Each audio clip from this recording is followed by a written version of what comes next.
வணக்கம். இலங்கை செய்திகளுடன் நான் ரோஷன். விரிவான செய்திகளுக்கு முன் தலைப்புச் செய்திகள்.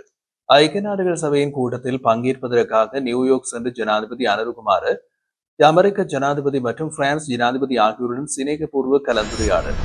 இனப்பிரச்சினைக்கு தீர்வு வழங்குவதாக கூறிய ஜனாதிபதி ஐநா பொதுசபை உள்ளிட்ட சர்வதேச மேடைகளில் நாட்டில் இனப்பிரச்சினை இல்லை என்ற நிலைப்பாட்டை எடுத்துரைப்பது தொடர்பாக தமிழ் தேசிய கட்சி தலைவர்கள் கடும் அதிருப்தி. போலீஸ் மா அதிபர் பிரியந்த வீரசூரியவுக்கு எதிராக போலீஸ் உயர் அதிகாரிகள் குழு ஒன்று உச்ச நீதிமன்றத்தில் வழக்கு தாக்கல். நாட்டில் நிறைவேற்று அதிகார ஜனாதிபதி முறைமை எப்போது இல்லாமல் செய்யப்படும் என்று ஐக்கிய மக்கள் சக்தி கேள்வி. இனி விரிவான செய்திகள்.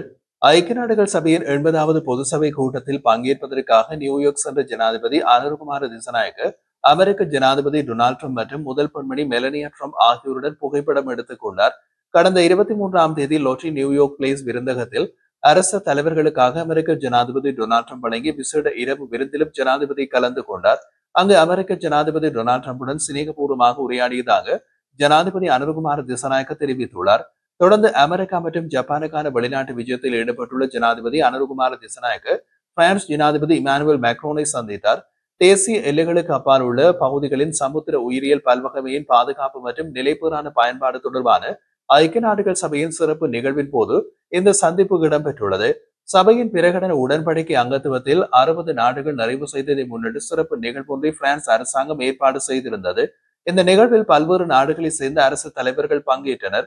இந்த உடன்படிக்கையில் அங்கம் வகிக்கும் உறுப்பு நாடான இலங்கையை பிரதிநிதித்துவப்படுத்தி ஜனாதிபதி கலந்து கொண்டார்.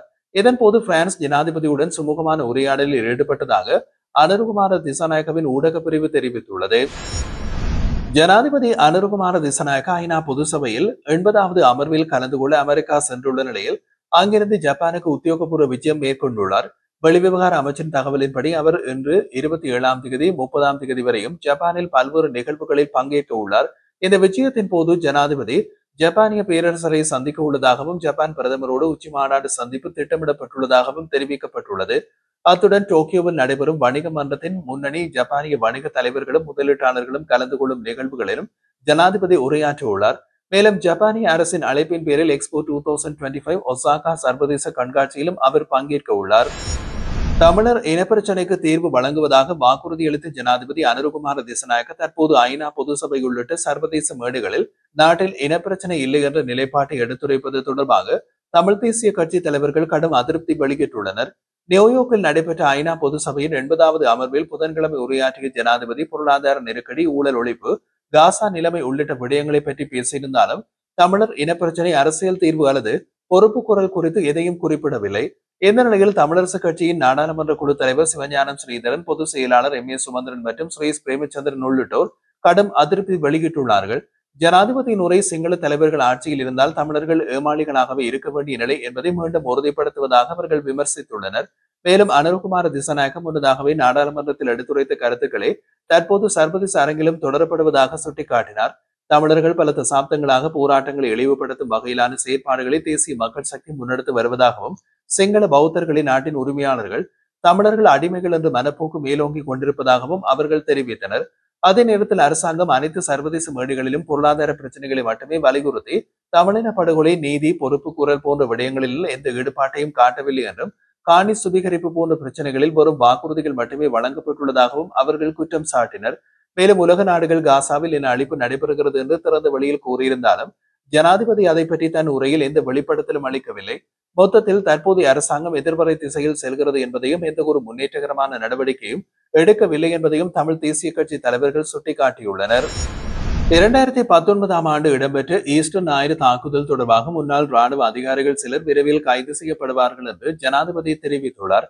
அமெரிக்காவுக்கான விஜயத்தின் போது அங்கு வாழும் இலங்கையர்களை சந்தித்து உரையாற்றிய போது ஜனாதிபதி இந்த அதிரடி அறிவிப்பை வெளியிட்டார். சம்பவத்துக்கான விசாரணைகள் தாமதமாக நடப்பதாக குற்றச்சாட்டு எழுப்பிய இலங்கையர் ஒருவர் எழுப்பிய கேள்விக்கு பதிலளித்த போது அவர், தடைகள் இருந்த போதிலும் விசாரணைகள் நடைமுறைகள் முன்னேற்றம் பெற்று வருகிறது. சம்பவத்துடன் தொடர்புடைய பலர் ஏற்கனவே கைது செய்யப்பட்டுள்ளார்கள். வரவிருக்கும் நாட்களில் சில முன்னாள் ராணுவ அதிகாரிகளும் கைது செய்யப்படுவார்கள் என்று குறிப்பிட்டுள்ளார். அவர் மேலும் கூறுகையில் 2019ஆம் ஆண்டு அரசாங்கம் ஆட்சிக்கு வந்தபோது குற்றப்புலனாய்வு துறையில் 500க்கும் மேற்பட்ட அதிகாரிகள் மாற்றப்பட்டனர். விசாரணைக்கு பொறுப்பான சில அதிகாரிகள் மாற்றப்பட்டதோடு சிலர் கைது செய்யப்பட்டுள்ளார்கள். குறிப்பிட்ட காலக்கெடு அறிவிக்க முடியாவிட்டாலும் விசாரணை சரியான திசையில் நகர்கின்றது. ஈஸ்டர் குண்டு தாக்குதலில் 250க்கும் மேற்பட்டோர் உயிரிழந்திருந்தார்கள் என்பதும் குறிப்பிடத்தக்கது. போலீஸ் மா அதிபர் பிரியந்த வீரசூரியவிற்கு எதிராக போலீஸ் உயர் அதிகாரிகள் குழு ஒன்று உச்சநீதிமன்றத்தில் வழக்கு தொடர்ந்துள்ளது. உதவி போலீஸ் அத்தியட்சகர் பதவிக்கான ஆட்சேர்ப்பு தேர்வில் முறைகேடுகள் இடம்பெற்றதாக குற்றம் சாட்டி 170 பேர் கொண்டு சிரேஷ்ட போலீஸ் பரிசோதகர்கள் மற்றும் போலீஸ் பரிசோதகர்கள் அடிப்படை உரிமை மனுக்களை தாக்கல் செய்துள்ளனர். இந்த மனுக்கள் சட்டத்தரணி மஞ்சுள பாலசூரிய ஊடாக தாக்கல் செய்யப்பட்டுள்ளது. மனுதாரர்களின் கூற்றுப்படி தேர்வு முடிவின் அடிப்படையில் 45 பேருக்கு பதவி உயர்வு வழங்கப்பட்டதால் தங்களின் உரிமைகள் மீறப்பட்டுள்ளது. மேலும் பரீட்சைகளுக்கான கேள்விகள் கசிந்தன, முடிவுகள் திட்டமிட்ட விதத்தில் தாமதமாக வெளியிடப்பட்டதோடு மற்றும் தேர்வின் போது பல்வேறு முறைகேடுகள் நடந்தன என்றும் குற்றம் சாட்டப்பட்டுள்ளது. முன்னதாக சேவை மூப்பு அடிப்படையில் பதவி உயர்வு வழங்கப்பட்ட நிலையில் இம்முறை கல்வி தகுதிகள் மற்றும் கணக்கில் எடுத்துக் கொள்ளப்பட்டதாகவும் மனுதாரர்கள் குறிப்பிட்டுள்ளனர். எனவே சம்பந்தப்பட்ட ஆட்சேர்ப்பு பரீட்சையை செல்லாததாக அறிவிக்க வேண்டும் என்று நீதிமன்றத்தில் அவர்கள் வலியுறுத்தியுள்ளனர். ஐக்கிய தேசிய கட்சியின் 79வது ஆண்டு மாநாட்டில் ராஜபக்ச குடும்பத்தை மையமாக கொண்ட ஸ்ரீலங்கா பொதுஜன பெரமுன கட்சி உறுப்பினர்கள் பங்கேற்றதை தொடர்ந்து எதிர்க்கட்சி தலைவர் சஜித் பிரேமதாச தலைமையில் அவதூறு மற்றும் அவமதிப்பு பிரச்சாரங்கள் நடத்தப்படுகின்றன என்று குற்றச்சாட்டுகள் எழுந்துள்ளன. உள்துறை தகவல்களின்படி நீதித்துறை சேவை ஆணைக்குழு மற்றும் நாடாளுமன்ற லஞ்சம் அல்லது ஊழல் ஆணைக்குழுவின் பணிப்பாளர் நாயகத்தை குறிவைத்து நாமல் ராஜபக்சவின் முழு ஒப்புதலுடன் திட்டமிட்ட அவதூறு பிரச்சாரம் முன்னெடுக்கப்பட்டு வருகின்றது.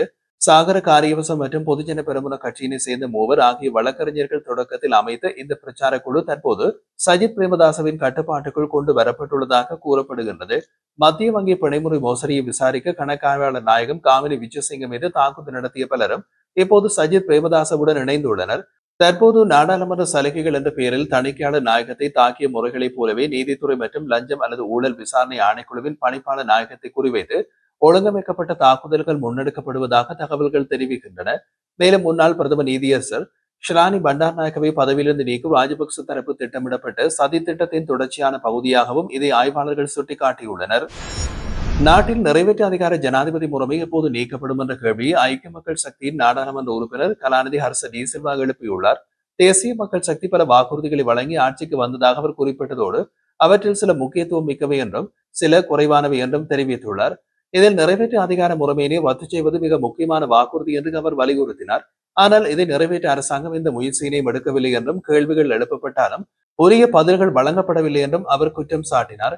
மேலும் ஆட்சியும் பொருளாதாரத்தையும் சார்ந்து அரசாங்கத்தின் முக்கிய வாக்குறுதிகள் நிறைவேற்றப்பட வேண்டும் எனவும் அளிக்கப்பட்ட 1333 வாக்குறுதிகளில் சிலவற்றுக்கு முன்னுரிமை கொடுக்கப்பட வேண்டும் என்றும் அரசு டி சில்வா சுட்டிக்காட்டினார்.